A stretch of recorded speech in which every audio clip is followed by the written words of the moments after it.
Produção de maçã. Colheita segue forte nas regiões que são tradicionais produtoras. Pesquisador da EPAGRE fala sobre as previsões para a atual safra. Bem-estar animal. Jovem produtor do sul catarinense investe em boas práticas para manter a produtividade do leite também no verão. Mais nitrogênio no arroz. A adubação das lavouras no sistema pré-germinado deve ser realizada no momento certo. A dica EPAGRE de hoje mostra como identificar o ponto ideal da planta para fazer a aplicação. E tem também o quadro Você Sabia? Veja o trabalho de pesquisa da EPAGRE para combater principalmente a cigarrinha das pastagens, praga que atinge forrageiras em vários países. Olá, SC Agricultura no ar, começando agora mais uma edição do programa de TV da EPAGRE. Não é novidade que a maçã é um dos destaques do agronegócio catarinense. E nessa época do ano, as regiões produtoras estão empenhadas na colheita. É tempo de muito trabalho no campo. Vamos então à Estação Experimental de Caçador saber as previsões para esta safra. Bom, vamos falar sobre a safra 2020-2021 da cultura da macieira. Esse ano nós estamos com uma safra estimada em 1 milhão a 1 milhão e 100 mil toneladas. É uma safra um pouco maior do que a do ano passado. Mas nós temos a vantagem deste ano em que nós temos uma ótima qualidade da fruta. O calibre está muito bom da fruta, né? Bem maior do que a do ano passado. E também nós não temos defeitos, assim como o russet e outros distúrbios fisiológicos. A coloração da maçã também está muito boa. Nesse momento, estamos na colheita. Algumas regiões já estão bem adiantadas, né? Como a região de Fraiburgo, a região também a de Vacaria, Caxias do Sul, né? Essas regiões já estão quase com 50% da colheita da cultivar gala. Enquanto que a região de maior altitude, a Serra Catarinense, São Joaquim, essas estão praticamente no início da colheita. Mas tem uma vantagem também na corrente safra, em que, devido às condições de clima que tivemos durante o ano passado, principalmente nos meses de novembro e dezembro, em que houve até um certo ponto um déficit hídrico, com isso o produtor também utilizou menos agroquímicos, né, principalmente para o controle de suas doenças. Então, é uma fruta também de muito boa qualidade este ano. Já se observa também alguns plantios ainda em caráter mais experimental das novas cultivares lançadas pela EPAGRE. A Mona Lisa, que já é uma cultivar implantada, né, e que já tem alguns plantios, realmente tem um comportamento muito bom em termos de qualidade de fruta, com uma ótima coloração. Além disso, também ela tem uma maturação um pouco antes da gala. Isso aí favorece ao produtor também para o manejo da colheita. Afora isso, nós temos as cultivares Luísa, Venice e Helenice. Já há bastante interesse dos produtores em plantar.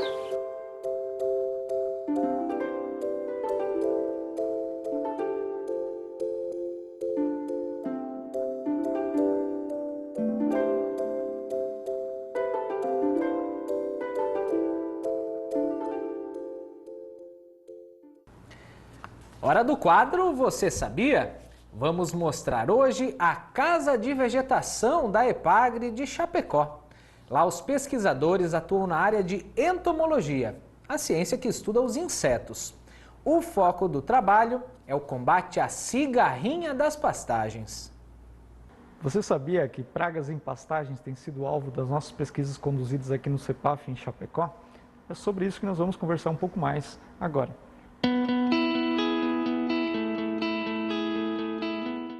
Eu sou Leandro do Prado Ribeiro, pesquisador da área de entomologia aqui do CEPAF, e nós estamos aqui na Casa de Vegetação, a local onde nós estamos conduzindo uns ensaios visando avaliar a resistência varietal de espécies forrageiras frente à cigarrinha das pastagens. Bom, as cigarrinhas são o principal problema entomológico da área de pastagens em toda a América Latina. Não diferente aqui em Santa Catarina, também é a praga que tem causado os maiores danos com uma ocorrência crescente nos últimos anos. O dano que a cigarrinha pode causar é por meio da sucção de seiva e pela injeção de toxina, que causa uma desordem fisiológica na planta.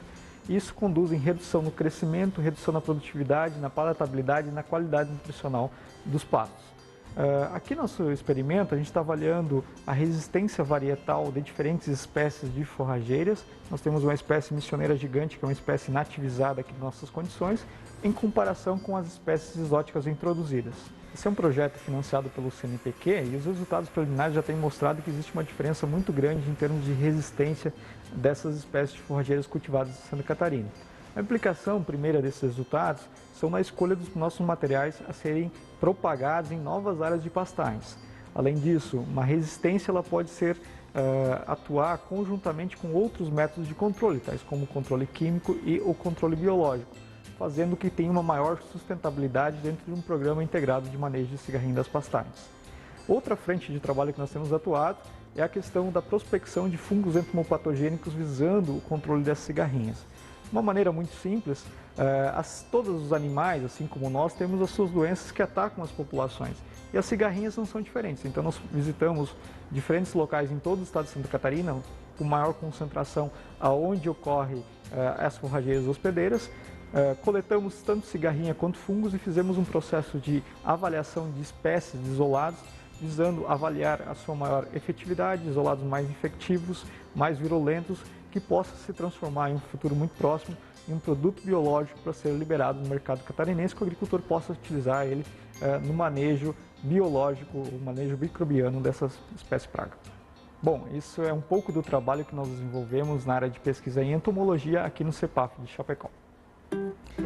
No próximo bloco tem dica Epagre sobre o ponto ideal da lavoura de arroz para fazer adubação nitrogenada. É esse procedimento que vai definir o volume de produção das plantas. E ainda hoje falamos sobre o bem-estar animal e as boas práticas para manter a produtividade de leite também no verão. Depois do intervalo, voltamos em seguida.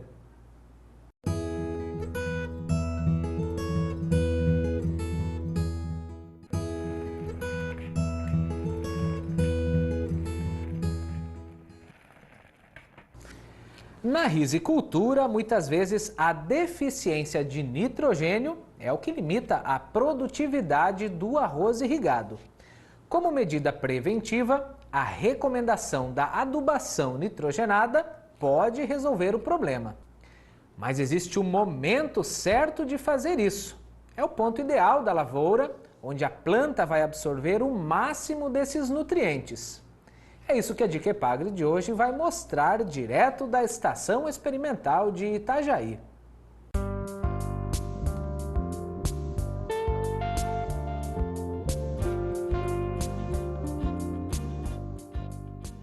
Olá a todos, o meu nome é Marcos, eu sou pesquisador da Epagre, da Estação Experimental de Itajaí, e hoje no Dica Epagre eu vou mostrar para vocês um ponto importante para o manejo da adubação nitrogenada no arroz irrigado. Bem, por que é importante a gente conhecer esse ponto exato de desenvolvimento da planta de arroz? Porque nesse momento acontece um processo muito importante, que é o desenvolvimento das espiguetas do arroz, que a grosso modo são as flores do arroz. E essas espiguetas elas vão definir um componente do rendimento muito importante, que é o número de grãos por panícula, que hoje, com certeza, é um dos processos, é um dos componentes que tem mais impacto na produtividade da cultura. Então vamos mostrar para vocês agora na prática como é que a gente faz a identificação desse estádio com base em indicadores da planta. Observem essa imagem. Aqui nós temos uma evolução clara dentro desse período de diferenciação da panícula e formação das espiguetas. Nós temos uma planta aqui que está no estágio anterior, onde ela não entrou ainda no processo de diferenciação. A gente tem uma planta que está começando a entrar no processo, a gente pode identificar aqui pelo anel verde embaixo, existe um alongamento rápido do entrenó e uma pontuação um pouco mais esverdeada. Aqui a gente tem o primeiro entrenó com um alongamento de aproximadamente um dedo, né? Isso aqui vai evoluindo até que a gente tenha esse alongamento um pouco mais acentuado e aqui com a panícula já um pouco mais visível. Bem, a Sociedade Brasileira de Arroz Irrigado identifica que o processo de formação das espiguetas ocorre entre a iniciação da panícula e a diferenciação da panícula, tá? Que vai ocorrer entre esse estágio e esse estágio aqui. Tá? Acontece que, a partir desse estágio aqui, o tempo que a gente tem para fazer a operação é um tempo muito curto. A partir desse estágio, então, a planta começa a usar o nitrogênio para outras funções que não são a definição do número de espiguetas.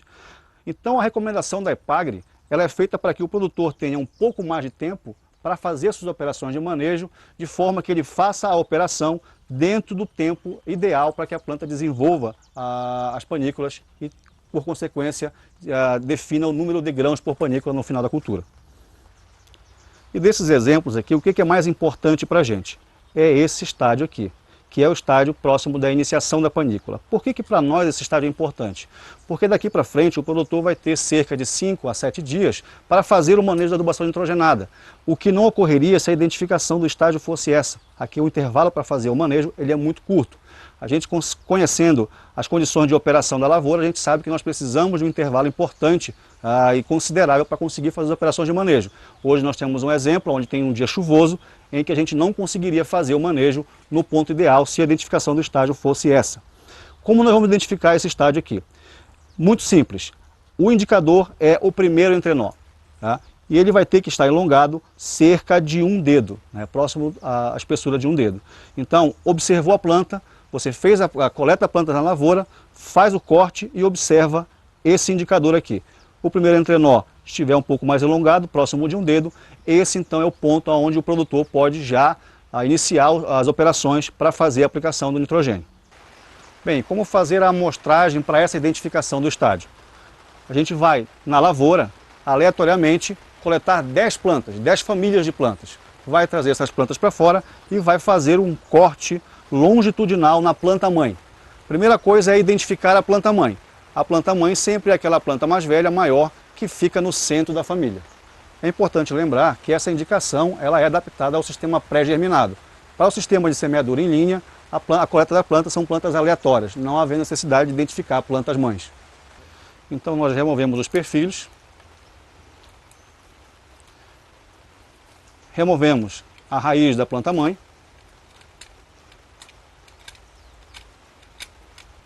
e fazemos então um corte longitudinal no combo da planta. Então a gente observa a expansão do primeiro entrenó na dimensão de aproximadamente um dedo e aqui então seria o ponto para iniciar os processos de operação de aplicação de nitrogênio em cobertura terceira adubação. Bem pessoal, tudo isso que nós falamos é importante porque a agricultura moderna ela está associada principalmente ao foco da eficiência dos processos. E um dos pontos importantes para a eficiência dos processos é saber identificar os momentos ideais de fazer cada operação específica. Então, para aqueles agricultores que pensam em ter uma longevidade um pouco maior e maior rentabilidade, é extremamente importante a gente manejar a lavoura com foco na eficiência. Identificar os estágios é muito importante.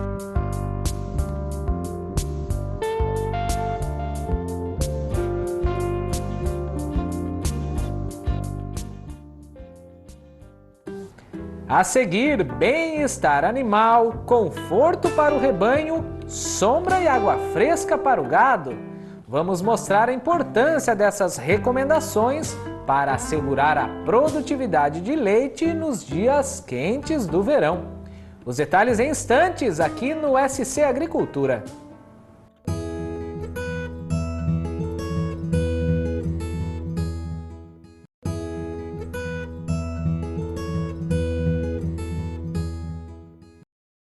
Na atividade leiteira moderna, o produtor catarinense tem dado uma atenção especial ao bem-estar dos animais. Bom, mas o que isso significa?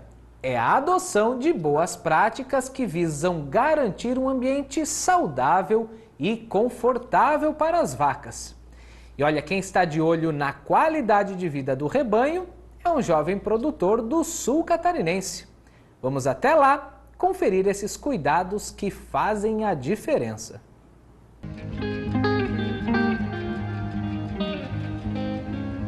Cercada por lavouras de arroz, a fazenda Darós mostra que o extremo sul catarinense tem vocação também para a pecuária leiteira. A propriedade é um capricho. O espaço reúne inovação, tecnologia e competência. E olha só quem é o responsável por tudo isso.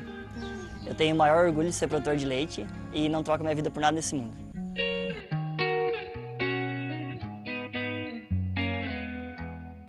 O Anderson é um jovem produtor que acabou de completar 26 anos, mas a história dele com as vacas de leite é longa.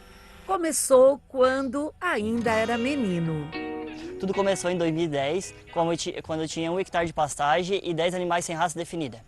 Aí começou o amor pela produção de leite e eu comecei desenvolvendo a produção de leite nesse 1 hectare.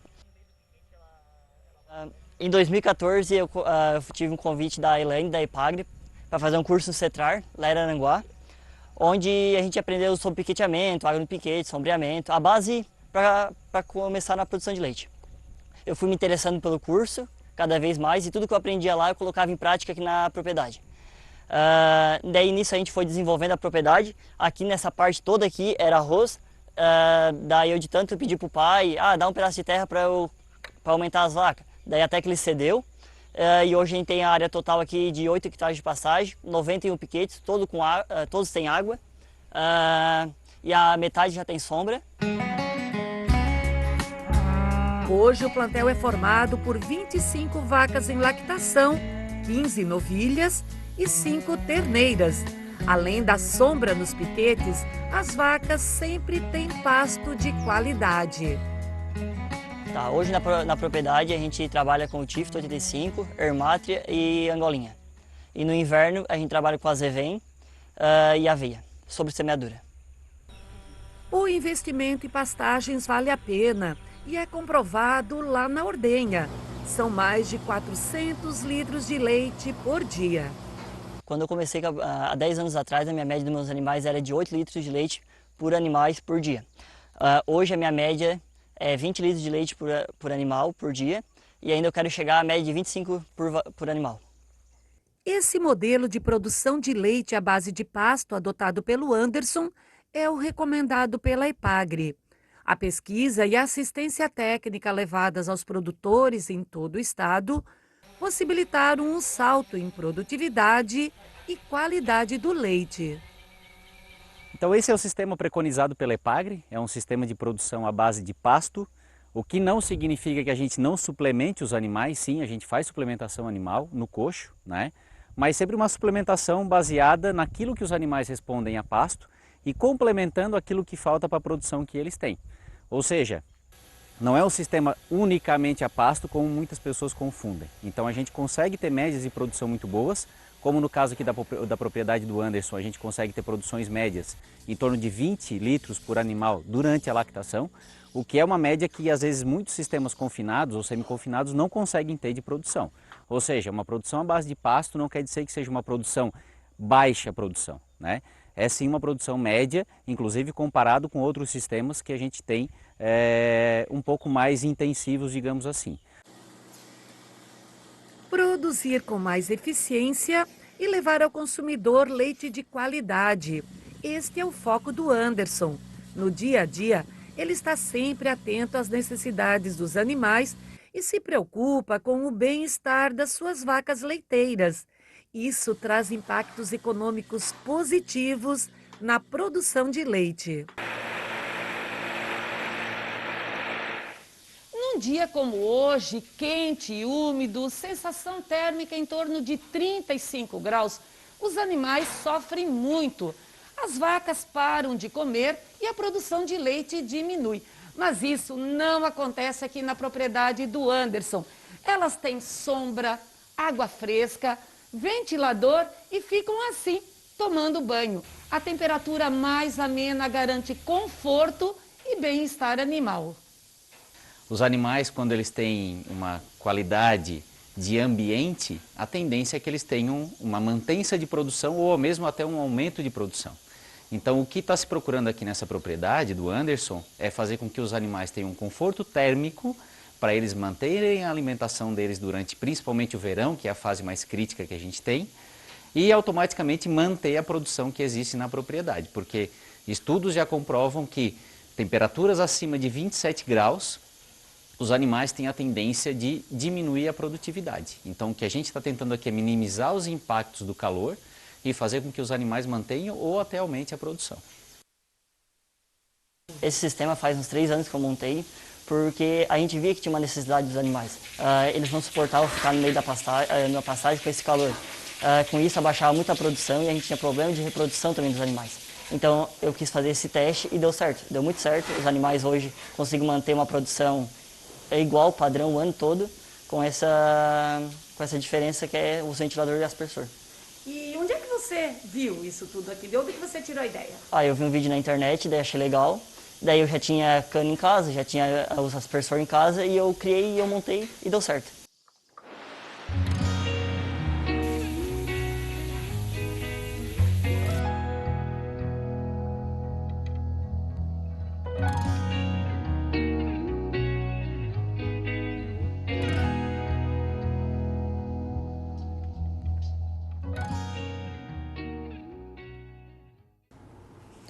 E a edição de hoje do SC Agricultura fica por aqui. Tem mais conteúdo sobre agricultura, pesca e pecuária catarinense nas redes sociais da EPAGRE. Obrigado a todos pela companhia e até semana que vem. Tchau!